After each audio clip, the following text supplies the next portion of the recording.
8085। अच्छा, micro processor 8085 की जरूरत क्या पड़ी? माइक्रो प्रोसेसर आया क्यों? माइक्रो प्रोसेसर क्या ऐसा वैज्ञानिकों ने सोचा, क्या ऐसा हमारे डिजाइनर ने सोचा, क्या ऐसा सोचा गया कि हमें माइक्रो प्रोसेसर लाना पड़ा? मैं पहले एक छोटा सा कहानी बताती हूँ। मैं क्लास में जब बैठती थी तो मेरे एक मैथ्स के टीचर आते थे और मुझे वो बार बार बोलते थे यू, और ये कॉर्नर पे लिख देते थे 4004 तुम। मैं कहती थी, मैं डेली 4004 लिखते गए। एक दिन मुझसे रहा नहीं गया, ये ऐसा वक्त बीत गया पूरा 1 महीना। तो मेरे मैथ्स के सर जब से रहा नहीं गया, मैंने उनसे पूछा कि सर आप में ये 4004 क्या होता है? तो वो आज क्लियर होगा ये 4004 होता क्या है। ये 4004 वो है, उसी दिन मुझे पता चला था ये 4004 सबसे स्लो माइक्रो प्रोसेसर है। माइक्रो प्रोसेसर मतलब ब्रेन ऑफ द सीपीयू, जो जल्दी जल्दी काम करेगा, फास्ट, और जो फैच हुआ, डिकोड हुआ, एग्जीक्यूट हुआ, अरे 5-10 मिनट 15 मिनट बीत गया, अभी तक हो ही रहा है। तो ये सबसे स्लो माइक्रो प्रोसेसर था जो वैज्ञानिकों के द्वारा पहले बनाया गया था। तो यही वो मुझे कहते थे डेली। तब मुझे समझ में आया, अच्छा मैं मैथ्स में बहुत कमज़ोर हूँ।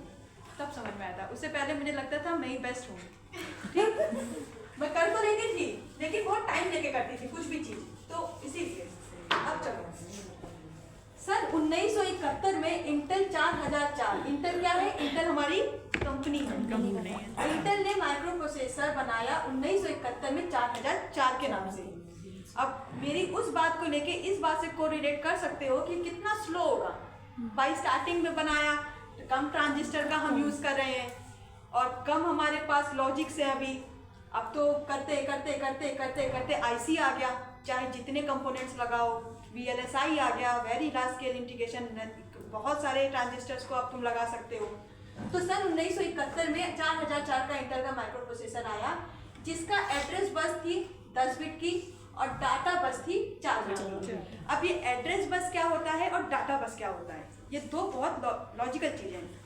माइक्रो प्रोसेसर कहता है कि मुझे एक एड्रेस बस चाहिए और एक डाटा बस चाहिए और एक कंट्रोल बस भी चाहिए, ठीक। एड्रेस बस क्या करता है? हमारे हर इंसान का अपना एक एड्रेस है। उस घर में रहने वाले लोग क्या है? डेटा है। क्या है? डेटा है। तो माइक्रो प्रोसेसर कहता है कि 10 बिट हमारी क्या है? एड्रेस की बस है, यानी कि 2 की पावर 10 कितना हुआ? 2 की पावर 10 1024 बिट्स हुआ। यस 1024 बिट्स यानी कि 1 KB हुआ। तो इतने एड्रेस को वो लोकेट कर सकता है। उसके 4004 के अंदर कितने घर आ सकते हैं? 1024 बिट्स आ सकती है, ठीक। और डाटा कितना है कि वो कितना इनपुट लेगा, कितने बिट्स को ले सकता है, कितने बिट्स को दे सकता है, वो सब क्या था? डाटा बस। तो ये कितना है? 4। तो टोटल जो हमारी मेमोरी कैपेसिटी बनी वो कितनी बन गई? 640 बाइट। अच्छा, अब ये बाइट भी एक वर्ड निकल के आया। तो सबसे पहले हमको पता होना चाहिए कि बिट निबल बाइट और एक नया word that is called word में क्या डिफरेंस है। बिट सबको पता होगा, 0 1। निबल क्या होता है? 0 या फिर 1। निबल क्या होता है? 4 बिट्स का कॉम्बिनेशन क्या कहलाता है? निबल। और बाइट क्या होता है? 8 बिट का कॉम्बिनेशन। और वर्ड क्या होता है? बाइट का कॉम्बिनेशन। यही माइक्रो प्रोसेसर समझता है। क्या? वर्ड। माइक्रो प्रोसेसर क्या समझता है? वर्ड। किसमें? मेमोरी कैपेसिटी में। किलोबाइट है ना, ये सब किलोबाइट, मेगाबाइट। तो बाइट में क्या समझ रहा है? वर्ड। वर्ड किसको होता है? बाइट का कॉम्बिनेशन होता है, ठीक। अब 2 साल बीते, सन 1972 आ गया। साइंटिस्ट ने और 1 साल बीता, 1972 आ गया। लोगों ने रिसर्च किया, लोगों ने जाना और ट्रांजिस्टर को लिया, और ट्रांजिस्टर से जब बनाया तो 8008 करके एक माइक्रो प्रोसेसर निकला। 8008 माइक्रो प्रोसेसर की एड्रेस बस कितनी हो गई अब? 14 बिट। 14 बिट का मतलब 2 की 2 की घात 14। इसको कैसे तोड़ोगे?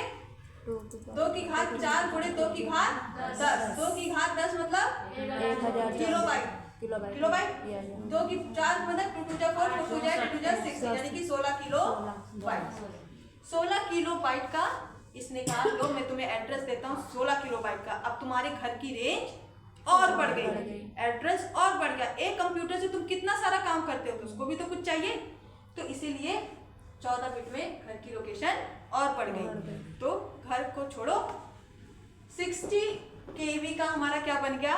एड्रेस बस बन गया। और एड्रेस बस क्या करता है? मेमोरी को लोकेट करता है। मेमोरी एड्रेस पे जहाँ हमारा डेटा आएगा, स्टोर होगा, फिर प्रोग्राम काउंटर कहेगा अच्छा तुमको हमें चाहिए, तुम आ जाओ, तो वो माइक्रो प्रोसेसर को कहेगा कि इस एड्रेस पे जो है वो हमें चाहिए, और वो उसको कौन बताएगा? हम इनपुट देंगे तो वो अपने आप को लेगा। ऐसे करके पूरी प्रोसेस होती है। धीरे धीरे हम उसके अंदर जाएंगे। फिर 2 साल की मेहनत और आई, 74 में निकाल दिया क्या? 8080। ये कितने बिट का हो गया? 16 बिट का। अब 16 बिट का हो गया तो इसका मतलब कितना हो गया? ये 64 KB। कोई डाउट तो है नहीं, बार बार करने की जरूरत तो है नहीं। और डेटा बस 8 बिट ही मेंटेन है क्योंकि हमारी कैपेसिटी उतनी थी, ठीक, उस टाइम पर। 76 हुआ, 8085 आ गया, 8085। यहीं से हमको थोड़ा स्पीड भी मिल गई और लोकेशन भी मिल गया, ठीक। यहाँ पे कितना हो गया डाटा बस? 8 बिट सेम रखे। और एड्रेस बस कितनी हो गई? 16 बिट। ये भी कितने को कर सकता है लोकेट? 64। और ये 8 बिट, ठीक। ये उससे जब कहोगे अरे ये सब तो सेम ही था, 8080 भी सेम है, 85 भी सेम है, तो इसमें अंतर क्या आया? अंतर क्या आ गया? क्या अंतर आया है? जब इसका आर्किटेक्चर पढ़ोगे तब समझ में आएगा, ठीक। बहुत कुछ इसमें नहीं थी जो इसमें डाल दी गई। स्पीड इसकी फास्ट और हो गई, और बहुत सारे लोकेशन, बहुत सारे एड्रेसेस हमको मिली रहती है। फिर ऐसे इसके बाद क्या आया? 78 में 8086 आया। 8086 आया तो इसकी एड्रेस बस कितनी हो गई? 20 बिट की। अब ये 1 मेगाबाइट के एड्रेस को लोकेट कर सकता था, ठीक। फिर उसके बाद डेटा बस आया कितना? 16 बिट का, और इसकी डेटा बिट से बढ़ गई। अब जो हमारा डाटा को इधर से उधर करना था वो 16 बिट्स का हम डाटा ले सकते हैं, ठीक। 16 का बिट का मतलब कितने बाइट? 16 बिट का मतलब कितने बाइट? 16 बिट का मतलब कितने बाइट? 2 बाइट। क्यों? क्योंकि 8 8 16। और ये कितने एड्रेस को लोकेट करने लग गया? 1 मेगाबाइट, ठीक। कोई डाउट? इसके बाद भी बहुत सारे आए। अब देखो एप्पल का आ रहा है लैपटॉप, कितना फास्ट एंड फास्टर चल रहा है, कितना फास्ट। बस पलक झपकते ही सब हो जा रहा है। कैलकुलेशन बहुत फास्ट हो जा रही है। क्यों हो जा रहा है? क्योंकि हम नंबर ऑफ ट्रांजिस्टर्स को चेंज कर रहे हैं, बढ़ाते जा रहे हैं। VLSI टेक्नोलॉजी, IC टेक्नोलॉजी की वजह से आज हमारे पास इंटेल के i5, i7, 11th जनरेशन ये सब चल रहा है, ठीक। तो जिसकी वजह से ये कंप्यूटर का प्रोसेस और फास्ट हो गया। पहले देखते होगे एक टीवी टाइप का कंप्यूटर होता था और माइक्रो प्रोसेसर लगा रहता था, कुछ भी खोलो हो रहा है, टाइम लेता था कि नहीं लेता था? तो इसी की वजह से, क्योंकि प्रोसेसर तब स्लो। अब क्या आ गया? 3 मेजर पार्ट्स ऑफ एग्जीक्यूशन। अब इसमें किसी भी प्रोग्राम को अगर एग्जीक्यूट कराना होगा, ठीक है, तो इसके 3 मेजर पार्ट है। क्या है? सबसे पहले तो ये बात तो सबको पता चल गई है कि माइक्रो प्रोसेसर का हम कहाँ यूज करते हैं? CPU में, एज अ CPU यूज करते हैं। वो क्या है? मेमोरी है, ब्रेन है, दिमाग। किसका? कंप्यूटर का। जितने भी लॉजिकल ऑपरेशन है, अर्थमेटिक, लॉजिकल, जितने भी ऑपरेशन है, सब कौन कराता है? Micro processor. और माइक्रो प्रोसेसर अगर तुम लोग देख लोगे ना मदरबोर्ड पे, तो मात्र इतनी सी एक छोटी सी काले रंग की ऐसे करके चिप होती है। क्या समझोगे इसमें? क्यों? क्योंकि टेक्नोलॉजी बढ़ गई, सब कुछ बढ़ गया, VLSI वगैरह ये सब की वजह से बहुत छोटे छोटे कॉम्पैक्ट ट्रांजिस्टर बहुत छोटे छोटे कर दिए गए, ठीक। अब क्या आया?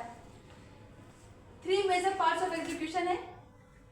ALU है, अर्थमेटिक लॉजिक यूनिट, मतलब सारी कैलकुलेशन से रिलेटेड चीज ALU निभाएगा। रजिस्टर एरे है, खूब सारे इसमें रजिस्टर यूज किए जा रहे हैं। रजिस्टर सबने पढ़ा है। फ्लिप फ्लॉप से बनता है, मेमोरी स्टोरिंग एलिमेंट है, तो वो यही है। उसका एरे यूज कर रहे हैं, यानी कि एक दो यूज नहीं कर रहे हैं, कई सारा यूज कर रहे हैं। ठीक, अभी हम बताएंगे BCDE register pair, program counter, instruction register, instruction decoder, timing and control unit, सब कुछ वो पढ़ेंगे हम सीधा इसके आर्किटेक्चर में। ठीक, डेटा को फेच करेंगे, डिकोड करेंगे और एग्जीक्यूट करेंगे, यही केवल माइक्रो प्रोसेसर का काम। डेटा को फेच करना मतलब निकालना कि भाई इसका ऑपकोड क्या है। माइक्रो प्रोसेसर पूछता है ऑपकोड क्या है, ऑपकोड मतलब क्या होता है और ऑपरेंड मतलब क्या होता है। जैसे लिख दिए मूव A B, तो ये क्या हो गया हमारा ऑपकोड, ये हमारा क्या हो गया ऑपरेंड। ठीक ठीक शुभी, तो ऑपकोड और ऑपरेंड। तो माइक्रो प्रोसेसर कहेगा भाई हमारा ऑपकोड क्या है, हमें करना क्या है। सबसे पहले फेच कहता है, तो फेच के बारे में बताते हैं। फेच क्या कहता है कि मुझको ये तो बताओ कि मुझे डाटा लेना कहाँ से है। तो इसके लिए माइक्रो प्रोसेसर के आर्किटेक्चर में सबसे पहले देखोगे प्रोग्राम काउंटर। प्रोग्राम काउंटर अपने पास क्या रखता है, next instruction for execution. Next instruction का जो एड्रेस होता है, एग्जीक्यूट होने वाला होता है, उसको रखता है कौन, प्रोग्राम काउंटर। भाई जल्दी जल्दी काम होना है, तुरंत बोलोगे तो तुरंत करके निकाल करके फिर देगा, तो ऐसा पॉसिबल नहीं है। तो प्रोग्राम काउंटर रेडी रहता है कि हमको तुम ये वाला नेक्स्ट इंस्ट्रक्शन है, जो उसके बाद अब कई सारा प्रोग्राम बनता है, मूव कर दिया, फिर उसके बाद ऐड कर दिया, फिर उसके बाद ऐड कर दिया इसको सी के साथ, फिर उसके बाद वापस एडिट कर लिए, ठीक है ना। तो ये वाला प्रोग्राम काउंटर इसको रख लेगा कि भाई इसके बाद ऐड का है, तो वो प्रोग्राम काउंटर को पहले दे देगा, तो उसका एड्रेस इसके पास आ जाएगा।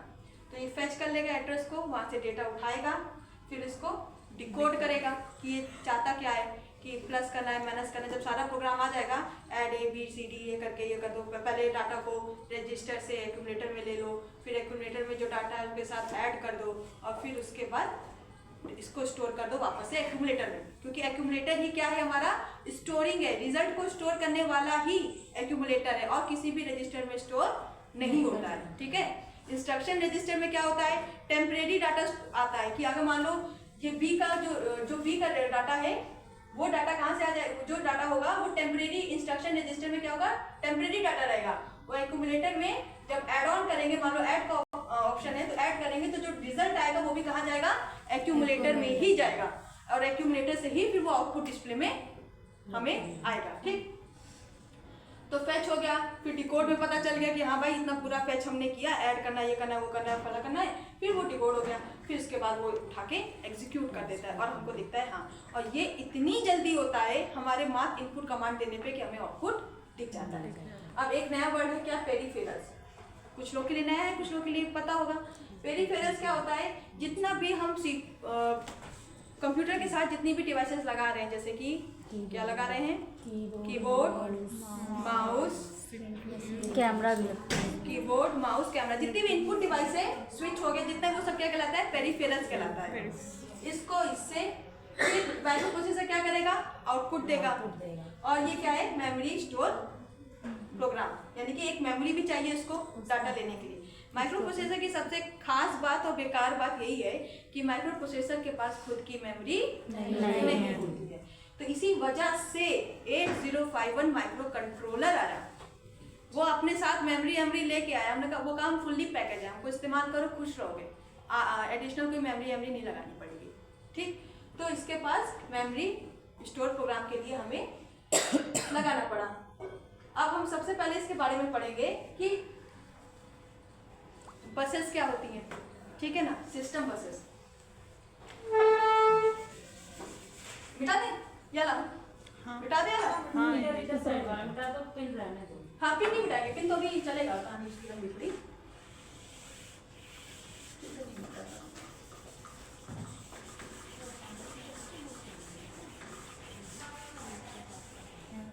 अब हम क्या पढ़ेंगे, सिस्टम बस।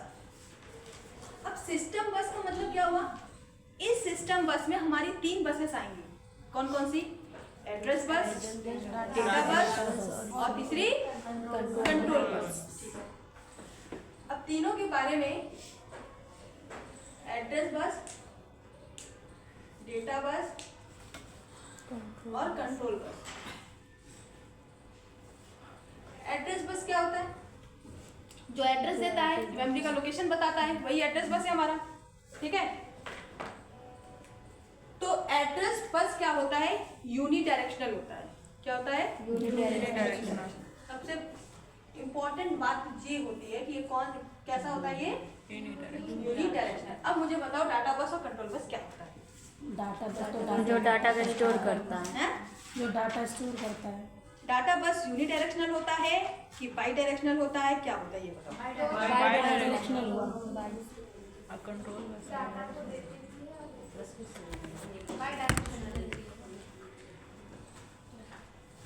ठीक है, ये क्या बताएगा? यूनिडायरेक्शनल होता है। और ये क्या होता है? कुछ जगह पे ये यूनिडायरेक्शनल होता है और कुछ जगह पे ये बाई डायरेक्शनल होता है। कंट्रोल बस कंट्रोलिंग पे इसके डिपेंड करता है। और कंट्रोल क्या करेगा? आर्किटेक्चर में समझेंगे हम लोग, ठीक है ना, कि क्या क्या कंट्रोल करता है। एड्रेस बस, डाटा बस और कंट्रोल बस। एड्रेस बस का मैंने तुमको बता ही दिया है, 2 की power n equal to n। ये जनरल फॉर्मूला है, ठीक है ना। n क्या हो गया? Number of bits of address, number of address bits. 2 की पावर n कर दोगे तो n क्या आ जाएगी? इसकी पूरी मेमोरी कैपेसिटी आ जाएगी। इसको क्या बोलोगे? मेमोरी कैपेसिटी बोलोगे। और ये नंबर ऑफ एड्रेस बिट्स, क्या ये? अच्छा address bit, number of address bits. बस इसको बात कर दो उठा के, मेमोरी कैपेसिटी निकल जाएगी, इसकी कितनी झेलने की, इसमें कितना हम डाटा स्टोर कर सकते हैं, इसकी कैपेसिटी एड्रेस बस से पता चल जाएगी। डाटा बस जो कितना इनपुट लेगा, कितना बिट आउटपुट ले लेता है, यही बताता है केवल, ठीक। और कंट्रोल बस पूरे जितना भी उसका आर्किटेक्चर होता है, उसको कंट्रोलिंग सिग्नल भेजे, कंट्रोल कैसे करता है, कैसे क्या क्या कंट्रोल करना है, ये सब आर्किटेक्चर है, ठीक। ये भी समझ में आ गया, ठीक है। तो अब आते हैं इस पे, पिन डायग्राम। माइक्रो प्रोसेसर की पिन डायग्राम। इतना तुमको स्टॉप कर दो फिर से ठीक। दूसरा बनाना।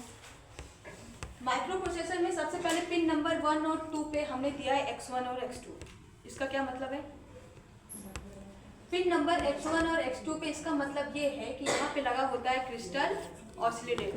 क्या लगा होता है? Crystal oscillator. ऑसिलेटर का मतलब सबको ही पता है कि जो फ्रीक्वेंसी जनरेट करता हो वो क्या होता है? ऑसिलेटर।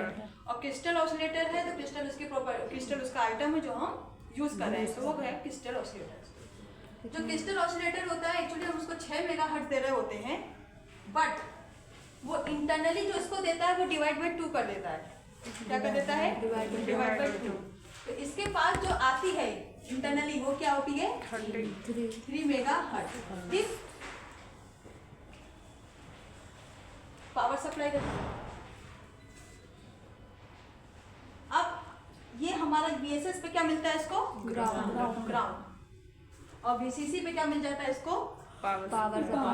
5 वोल्ट। यानी कि अगर पूछा जाए कि इसमें पावर सप्लाई के लिए हम कितना कुछ यूज करते हैं तो 3 चीजें, फ्रीक्वेंसी, ग्राउंड और VCC, ठीक।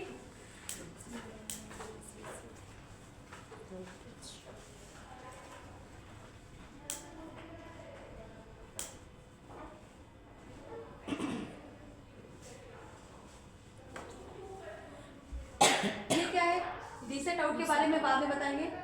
ये क्या है? SOD और SID। SOD और CID के नाम, SID के नाम से पता जा रहा है कि सीरियल आउटपुट डाटा है, सीरियल इनपुट डाटा, ठीक। मतलब माइक्रो प्रोसेसर से ये डाटा क्या लेगा? सीरियल लेगा, माइक्रो प्रोसेसर मिलेगा और देगा सीरियल, ठीक।